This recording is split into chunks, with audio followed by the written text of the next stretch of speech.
a Super Bowl champion, a Pro Bowler. Green Bay, as you know, came from 23 points down to beat Dallas 37-36. That comeback tied a franchise record for largest comeback ever. Packers host Pittsburgh Sunday. Josh Sitton is my guest. J-Bob, how you living? What's up, Jimmy Bob? How you doing, brother? Good, got man. Got a hot tub and chugged an energy drink just for this segment, bro. How'd that go for you? How you feeling? Really good. I'm jacked up. Which energy drink? It's called XS. One of my equipment managers gave it to me, and he's always running around here like he's on crack. So, I figured I would try it. It looked like it would work. He's pretty jacked up all the time. So that's nice. I appreciate that. Yeah. Wrong choice. Make that a 5-hour energy next time, big fella.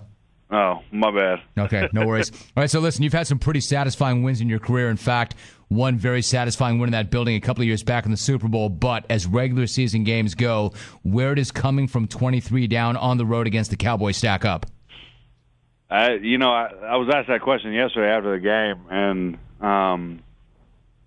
at the time, I said this game, and I had all night to think about it, and it's definitely still number one regular season game for me. I mean, not just the way we came back, but the meaning of the game, keeping us alive in the playoffs for the playoff push. I mean, it was huge. I was almost in tears after the game. It took everything from me to not cry. It was one of those things you were just kind of speechless. And I know it's just a football game, but you got a lot of emotion and you put a lot of time into this, and it all just kind of came together there at the end. And it was an exciting feeling there in the locker room. Hey, lay that out. You touched on it, but I mean that's an emotion that I wouldn't expect you to really display. I get that you guys lay it out there and you put a lot out there, but why was that such an emotional moment for you? Why was that the game to bring you to tears almost?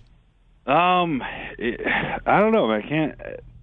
Just how we did it and how we stuck together. We've talked about it in this locker room a lot. How tight we are. I've never been around a team that was so close. And you hear that a lot when you watch, reruns of Super Bowl teams and all that. But we truly just feel, super. I mean, we feel so close together. We're a tight knit group. We truly care about each other. You see guys hanging out outside of work all the time, and you see guys that care about each other. And we were fighting for each other, man, and we're brothers out there, and we just kept fighting to the end, and it was just emotional, man. It was fun. That was other than a few other games in my career, it was up there in celebrations after a game. Josh Sitton joining us. Hey, Josh, talk to me about how Matt Flynn fits into this, because you look at him, he's had a pretty amazing journey. Since he left Green Bay after the 2011 season, he went from Seattle to Oakland to Buffalo before coming back to you guys. Normally when a quarterback bounces around 4 different teams in 2 seasons, maybe it's not a good thing. Did you have any concerns or worries when he came back and took over? Well, that was another reason that it was emotional. Was, being with Matt. He's one of my best friends. I was, the best man in his wedding this past year. So anytime I get to play with him, I enjoy it, and we have a great time on the field together. So that was special, just for us being friends. But he's he's had some ups and downs, like you said. But he's always seemed to come out and kick ass for us. He fits in here. He fits the scheme. He commands the huddle. He takes over the offense, and even when we were getting our ass kicked in the first half, man, he didn't get down. He was the one on the sideline that kept getting me up, man. He just kept telling me, just believe, man, just believe. And it honestly, it was one of the things that kept me going in the game. So, props to him for that, and he led us yesterday. J-Bob, were you down when you guys fell behind 26-3? Did you have some moments where you were down? Yeah, absolutely, man. I mean, it's tough not to be. I mean, the energy's down on the sideline. I was like, here we go again. We're getting our ass beat on national TV again. It felt like it was Detroit all over. Words of encouragement from Matt, are one of the things that kept me up and kept me going. So, That was great. Josh Sitton, my guest. Are you expecting Aaron Rodgers to play on Sunday? Well, you would assume so. I mean, if he was so close last week. And honestly, it's funny. Everybody asks us like we know, and we don't have a freaking clue. Well, you're not a doctor? Yeah. I mean, there's probably 3 people in this locker room that know about his status, and I'm definitely not one of them. And you try to ask our training staff about anything, they're tight-lipped in there. So I know about as much. I know as much as y'all do, but I would assume just because he was so close last week, he looked good at practice. He took a few reps with us. So I would assume so, but honestly, I really don't know. Like, I get that. Let me ask you though. He looks good in practice, though, right? Yeah, he did. I mean, I would say he probably took maybe a fourth of the reps or so, something like that last week.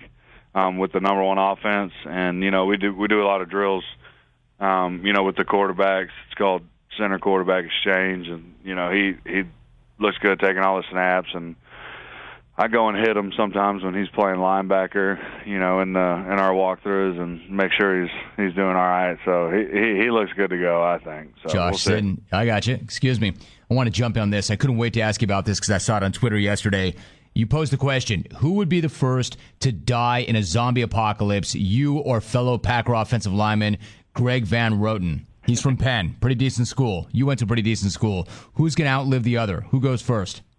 Oh, he's gone first. He's not a survivor, He's a Yankee boy from up there in New York. He doesn't know how to live off the land. I've been hunting for a long time, and I know how to use a gun and clean an animal. He doesn't know any of that skills. He's smart. I'll give him that. He's got me in that department, but I'm going to outlive him for sure. And he's way worse of an athlete than me, so I got him in that department for sure. So why even waste time on the question? That's a given. What is your zombie apocalypse strategy? Well, you get to cold weather. Zombies definitely don't like cold weather.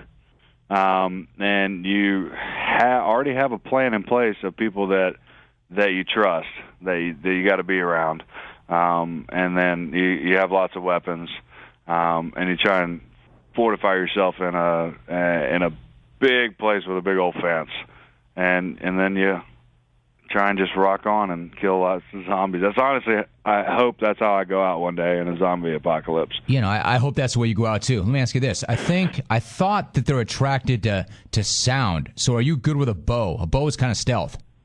You know what? I got my first bow probably 3-4 years ago, and I probably shot it 5 times.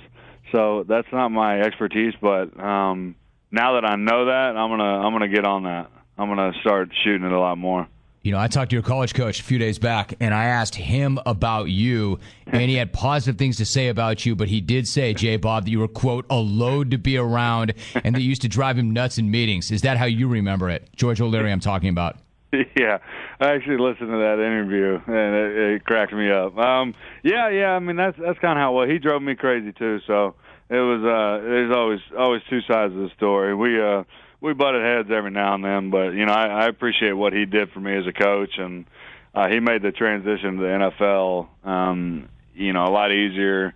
But yeah, we definitely butted heads every now and then, and but we got through it, and here I am now. All right, so last Tuesday is typically an off day in the NFL. You going to go slay some ducks, or what are you doing tomorrow?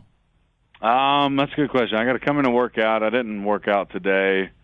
So I'm going to come in and work out, and then I have a charity thing that I'm doing. I take there's a local charity here. It's called the PALS program, and I take them, all the kids that are in the program. I want to say it's 64 kids this year.